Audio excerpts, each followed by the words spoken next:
Everyone, কেমন আছো তোমরা সকলে? আশা করি তোমরা সকলে ভালো আছো আর আমিও খুব ভালো আছি। তো আজকে দেখো মান ভাপা রেসিপি। আশা করি এই রেসিপিটা তোমাদের সকলের কাছে নতুন একটা রেসিপি, আর এমন নতুন রেসিপি পেতে অবশ্যই আমার চ্যানেলটাকে সাবস্ক্রাইব করে দিও।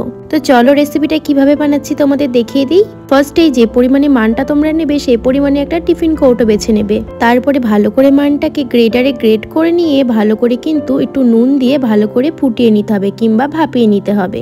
ভাপানো হয়ে গেলে তারপরে খুব ভালো করে কিন্তু ধুয়ে নিতে হবে, তারপরে জল ঝরিয়ে নেবে। এমন একটা টিফিন কৌটোর মধ্যে মানটাকে দিয়ে দেবে। আর যেহেতু অনেকক্ষণ জল ঝরানোর ফলে ওটা একটু গোটা বেঁধে যায়, ম্যাক্সিমাম আমার 2 ঘন্টা ধরে জলটাই ঝরেছে। দেখো কত সুন্দর শুকনো একটা দলা পাকিয়ে গেছিল, তাই আমি খুব ভালো করে মানটাকে আমি ছাড়িয়ে নিলাম। তো এই দেখো মানটা কিন্তু পুরোপুরি কিন্তু ছাড়ানো হয়ে গেছে। এবার এর মধ্যে অ্যাড করব সর্ষে, কাঁচা লঙ্কা। সর্ষের মধ্যে আমি 2 রকম সর্ষে দিয়েছি, সাদা সর্ষে আর কালো সর্ষে।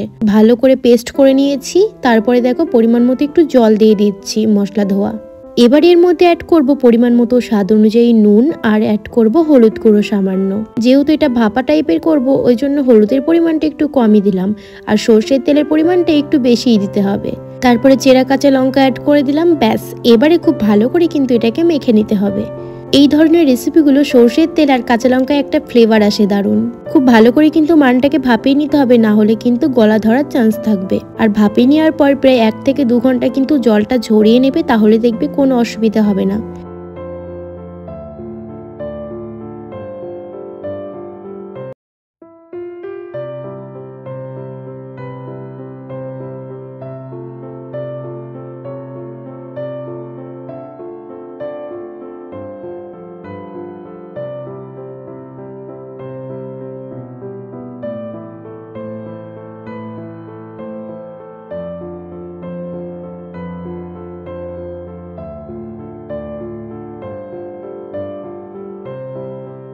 খুব ভালো করে কিন্তু দেখো মেখে নিয়েছি। এবারে আমি টিফিন কৌটোর মুখটা আটকিয়ে দিয়ে এদিকে এবারে ভাপাতে দিয়ে দেব। তো হয়ে গেছে, এবার ভাপিয়ে নেওয়া যাক।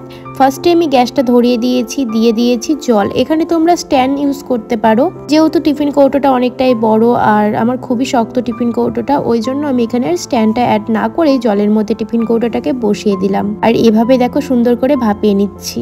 খুব সুন্দর হয় খেতে রেসিপিগুলো, আর সত্যি বলতে এই ধরনের রেসিপিগুলো গরম ভাতে জাস্ট ফাটাফাটি লাগে। তো দেখো কথা বলতে বলতে এদিকে কিন্তু আমার রেসিপি হয়ে গেছে, চলো খুলে দেখি। তো এই তো দেখো কত সুন্দর হয়ে গেছে আর কত ইজি ভাবে হলো রেসিপিটা।